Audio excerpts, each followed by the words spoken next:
Hello, everybody. Welcome back to another episode of the Sovereign Self Show, where you learn how to embody the leader of your life and your purpose. Our podcast is now streaming on all podcast platforms and full video episodes on the new Ethereal TV network. You can find all those links in our show notes. And today we are talking with K Margaret Solorio. And she is a certified angel reiki master, energy healer, and spiritual teacher. One powerful house. She is also the author and the host of the Delicious Ease podcast. She helps you energetically let go of what's not serving you, opening up space for you to connect with your intuition, inner peace, and manifestation powers through group and individual healing sessions and her community area membership. Manifest more. Welcome to the show, K Margaret. I'm very happy to have you on here today. This is your second time, I think. You were on Witchy Wellness back in the Yeah. Well, we first met. We did a podcast swap, and that was fantastic. But I am so excited, and I love hearing you read that bio because I know how much work you helped me to get there. So that's extra special moment. Oh my gosh, I know. So K Margaret and I have worked together for, I don't know, about a year and a half, maybe year and a half. Yeah, you started about a year ago, I think. Yeah. September's a year. So, and through my group coaching program called the Sovereign Mastermind, which inspired this name change. So we always ask everybody, first question, and you have an even more insider look on this. What does your sovereign self mean to you? And maybe did that change at all from going through this program? It did. For me, it means power. And I think when I first joined your program, I didn't even really know the word sovereign. I had to look it up.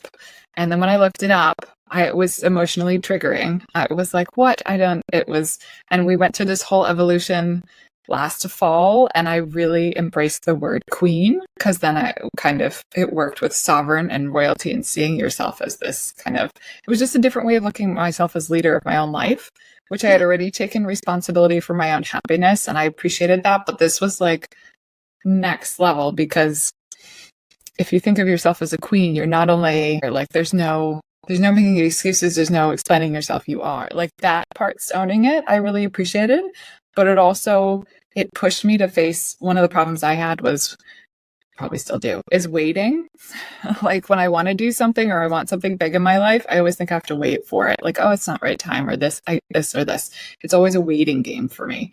And so that was like, well, wait, if I'm queen and I make the rules, then it's no one to blame but me for the waiting. And it really made me look at that. And I loved how I don't know if you can see some on my board. There's one that says birthday queen. My daughter made me a crown that said birthday queen when I had my birthday. And like queen, this word queen kept coming up.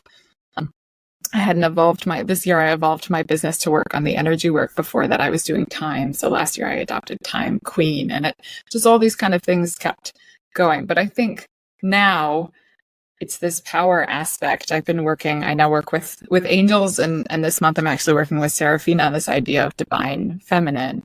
And again, I've had this reaction like, wait, what does that mean to me? Because there's so many masculine aspects of power that we kind of learn in our upbringing. And when you want to step into your own power, you want to feel it. But then as a woman, not identify with all those masculine traits. But where does that leave me? What is it power to mean? How can I be unapologetically powerful and enjoy it, but use it for good? So all these kind of things come up. So being my sovereign self is really, for me, owning my power and wielding it in this awesome way. And I just love the journey. Oh, beautiful. There's so many places I want to jump into. First, you mentioned... We talked about that at the beginning. This can go so many places. So what do we want to talk about? Oh, yeah, everything. And anything. Yeah, I'm like, we'll just trust. We did our little prayer before, and I was like, whatever needs to come through. And this seems to be a freaking thing, I gotta say. All my past guests since switching to Sovereign Self, we talked a lot about like the feminine aspects of all of this, because I work with women, and all of us have this in similar aspects of, we're really go-getter, maybe high functioning overachiever, over masculine, but we portray very feminine, but it's like you have that fire and that drive. So it's how do I find that healthy balance for me? And you mentioned, the reason why you were the time queen is because you are so, like, that's like a genius part of you. Like, Oh, I remember thanks. you saying, what was it? Last time you were on the podcast, you wrote your book in like 15-minute increments every day, or it was Yeah, like, over like 6 to 8 weeks, it just came yeah, out when I sat down to do it. I think that has a lot to do with the power of intention and letting yes, go expectations. But also, yes, I think that's one thing you also helped me get over, though, that I was a little stuck because I had become so efficient, for lack of a better word, at doing things. Like I had, where I used to feel railroaded and run over by how many things I had to do in a day because I put lots of different things I'm doing and responsibilities. And I got that down to a place where I could do it more easily and do more than I've ever done. And I still wasn't getting where I wanted to go. So I was like, what am I missing? And you helped me really show. You're the first one who taught me about the being and the doing. And I yeah, still use that. And now I've completely leaned into the being, which is so much fun. Getting this certification to be an angel Reiki master this year and pivoting my business to the energy work is just so profound because I understand you have to have inspired action, but the action is nothing if it is inspired. That's good. We both, you lovingly always reference Abraham Hicks, and they have this great anecdote visualization of a vacuum cleaner. Like you can use a vacuum cleaner and make those wonderful stripes on the rug all you want, but until you plug it in, you're not really getting the job done. And so it's kind of like that. You can do all the action you want and get results and be proud of yourself and mark off the list and do all these great things. But until you spiritually connect and do that being work of becoming, that's another thing I struggled with. I read all these listened to, watched business material about becoming the person you want to be and acting like her now. And it just didn't quite click. And working with you in your program, it pushed me over that edge where now I feel like, again, for me, it comes to the waiting thing, not waiting and just doing the thing that's uncomfortable, that like doesn't feel like me. And then I can match vibrationally to it and become.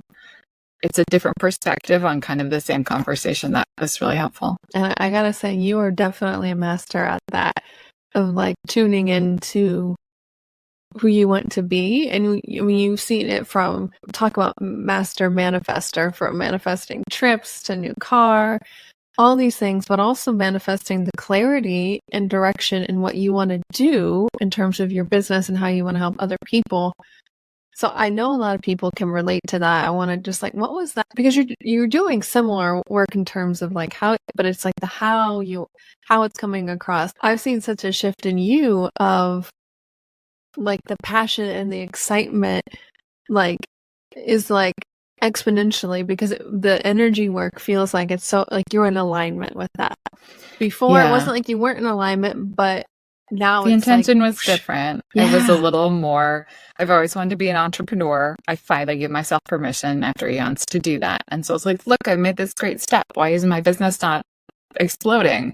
But the intention was very different. It was, I didn't have respect for myself. So I felt like if I built something like a business, I would have more respect, or I would have more money, or I'd have all these things it didn't get deep enough for me. And having this space, stepping into my own power, and the space to give myself permission to lean into the energy work. So for probably many reasons, you could go back into my past and figure out why I became this master doer.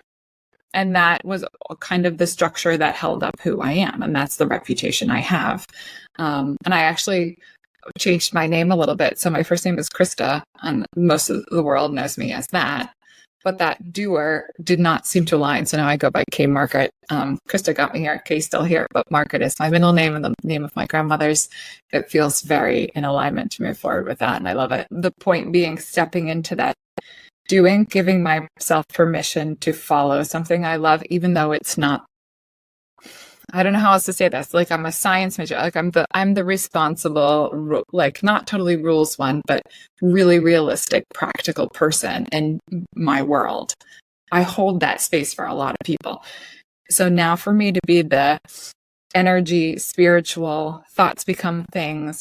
I work with angels, mediumship, like bringing all that woo-woo into it is, for me, makes sense, even though they seem polar opposite. And you're right, this passion has exploded, and I have so much more faith. Ironically, because I'm talking about spirituality, you think the faith would just come with it. But I have so much more faith that that it's all working out for my highest good, that all the timing is the way it's supposed to be, that me enjoying and feeling rich can happen now and not because I won the lottery. That faith, that relief, that pressure is off.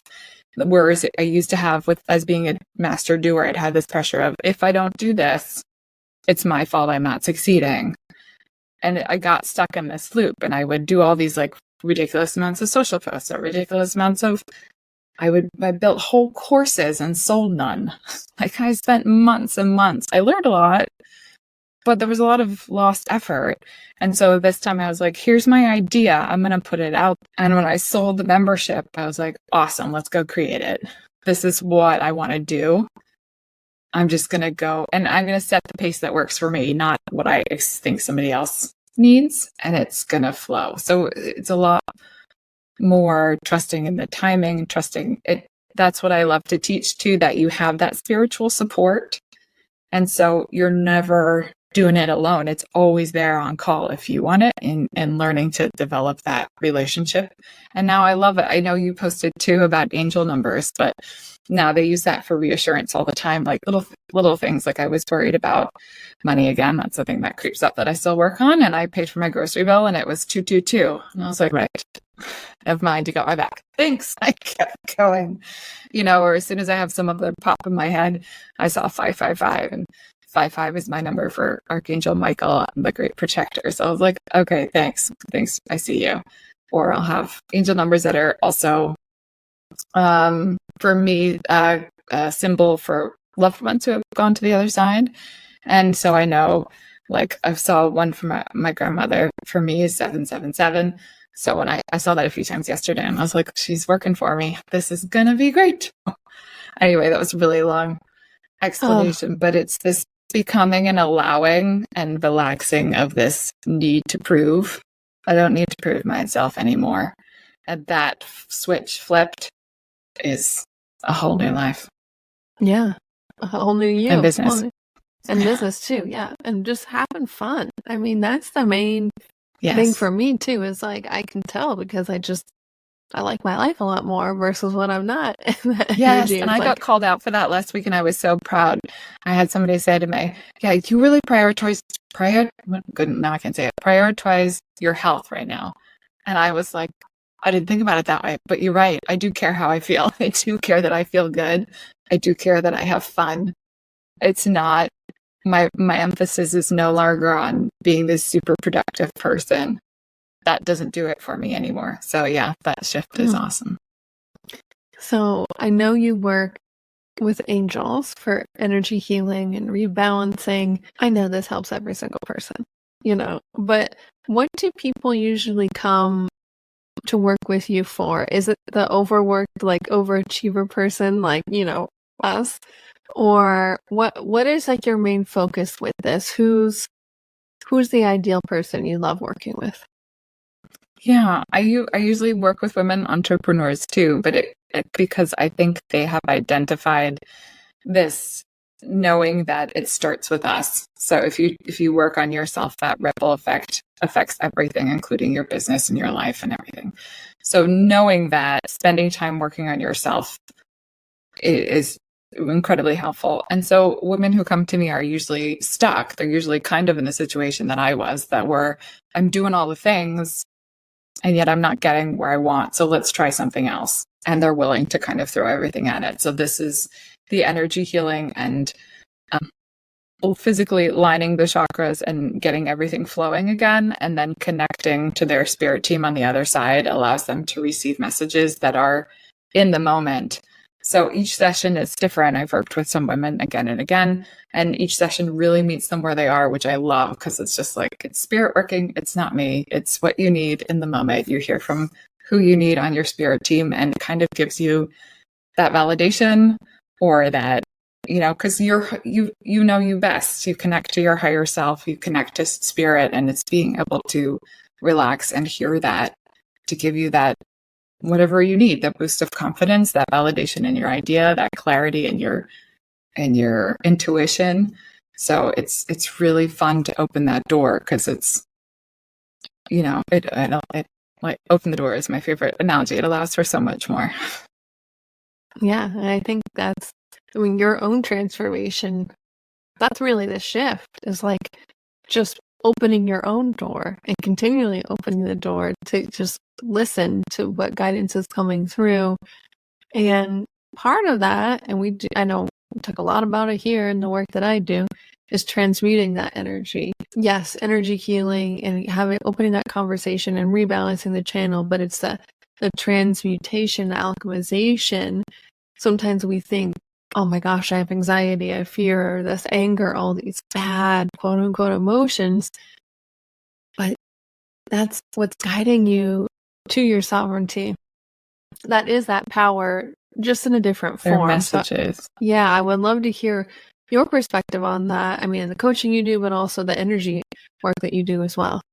Yeah. Well, this is where the doer in me comes in. This is why I love manifestation, because the energy work and the healing is lovely. And I had to come to terms with the word healing myself last year, because I used to not believe in healing. I used to just believe in moving forward. But there is something you have to, that stuck energy needs to move and let go. And you do that so wonderfully through the physical. Whether, like, I know you have another membership, the lead body membership, but you've taught that stuff in our mastermind too, of moving and getting that energy out and respecting as it comes out physically and understanding those clues. When I work with energy, like you mentioned, I work with the angels. So when I'm doing an individual session, I channel that energy, but I can help lift. For me, they look like and feel like denser energy pockets, whereas when things are flowing and feel good, they feel lighter. So when I find those denser energy pockets, I almost physically lift them up, and the angels take them and transmute them. So that's one way we change. But I also, it's this manifestation. It's understanding the process and how it feels in your own body, so that you can work with it and do something that excites me and lights me up to none other. I heard a quote recently that said, "Life is meaningless. We give it meaning." And it blew my mind. Like, the best analogy I could think of was weeds in a garden. I remember one of the first times I went out with my kids in the garden and said, "Okay, we need to weed." And they said, "Well, what are the weeds?" And I was like, "Oh, you're right. This is very subjective. These are the ones I don't want. These are the ones I do want. The ones I don't want, those are the ones we're pulling out." So it's this, when you can get to a place, and you illustrate this beautifully when you say things are happening for me and not to me. It's just another side of the same conversation. But this idea that I'm creating this world and it's not immediately personal, it's what meaning I associate with it. And I can choose then to associate positive with everything.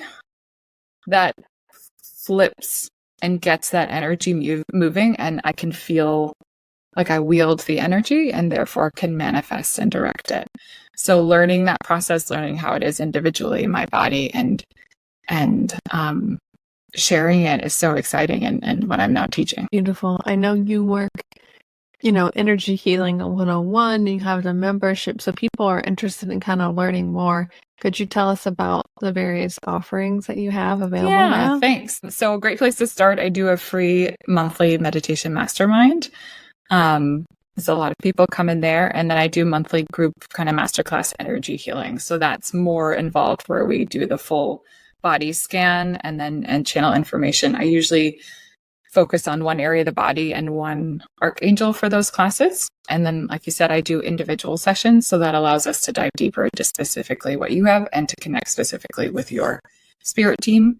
And then lastly, it's the community I'm building. So again, what we just talked about, I love healing is important, and learning yourself is important, and getting these messages and aligning yourself is important. But for me, what excites me is taking that to the next level of how then can I use that, wield it, and create what I want. So that manifestation piece.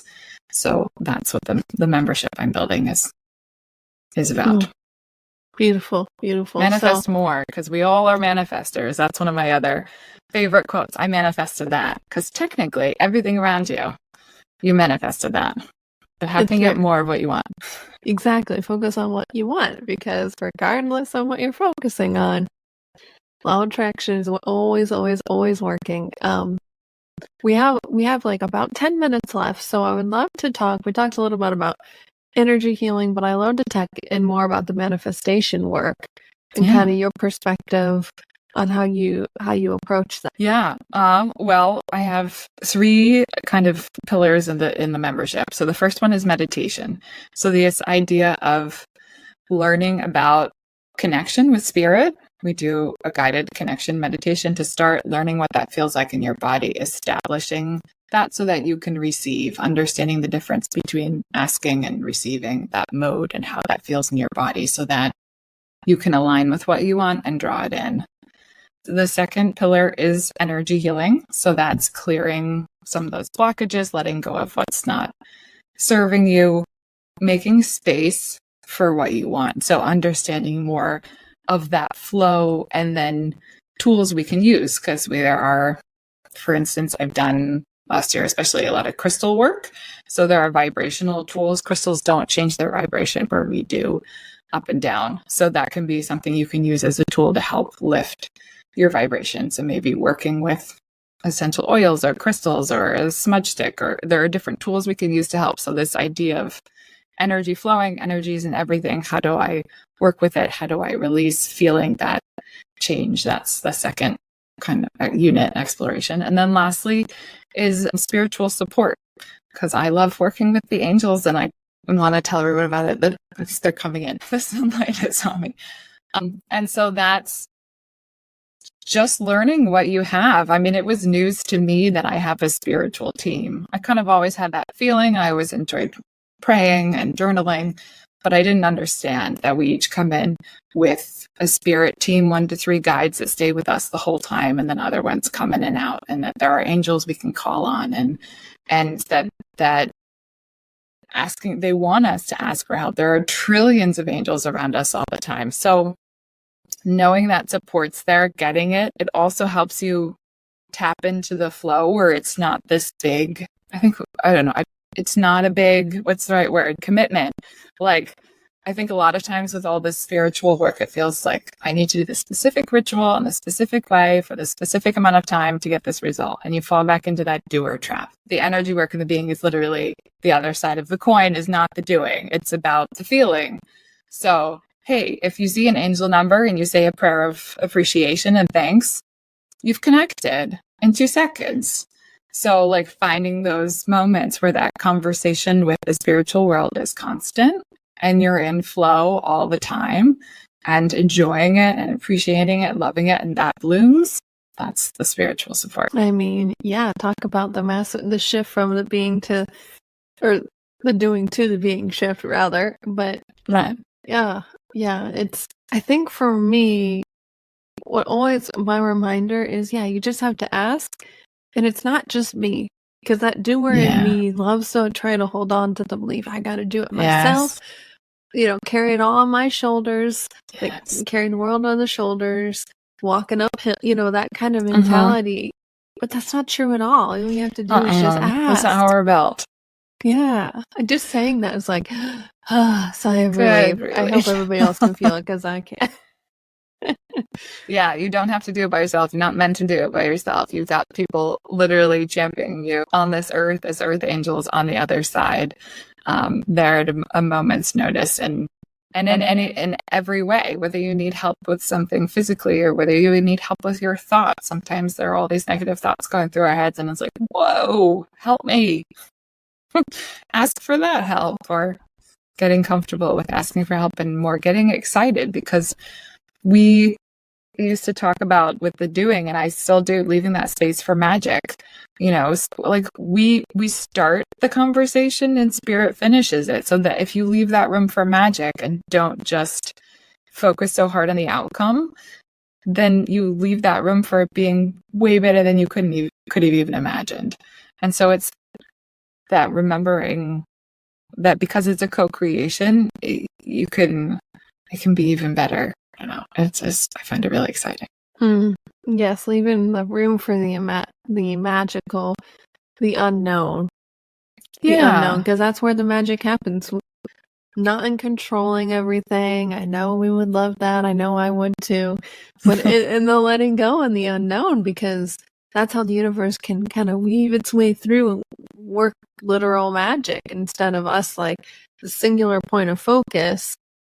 The most magnificent manifestations and growth of my life. I could have never planned any of that. Never. My human brain, how things worked out. But it's just trusting that every single thing is happening for you, regardless if it's strong emotions, a physical diagnosis, a relationship, or career ending. It's all guiding you to who you already are. Or even something small like sitting in traffic. Yes. Oh, yeah, those are my favorite conversations. Abraham talks about that all the time. He's like, who knows? Like, you never know. Like, maybe you need to be there to vibrationally help somebody else who's in the car next to you. Or hear something on the podcast or the radio. Or, there's always a reason. Yeah, always a reason. We're always manifesting more. Thank you so much, K Margaret, for coming on. It was so wonderful and delicious and easeful to have you on. Yeah, my podcast is delicious ease. Thank you so much. And it's such an honor. Thank you for inviting me. I'm very excited to be here. And the last question, we used to ask this on Witchy Wellness as well, but how may we as the listeners, as a huge act of gratitude for you, be of service in return today? I love that, because what a wonderful ripple effect that can have if we all help each other.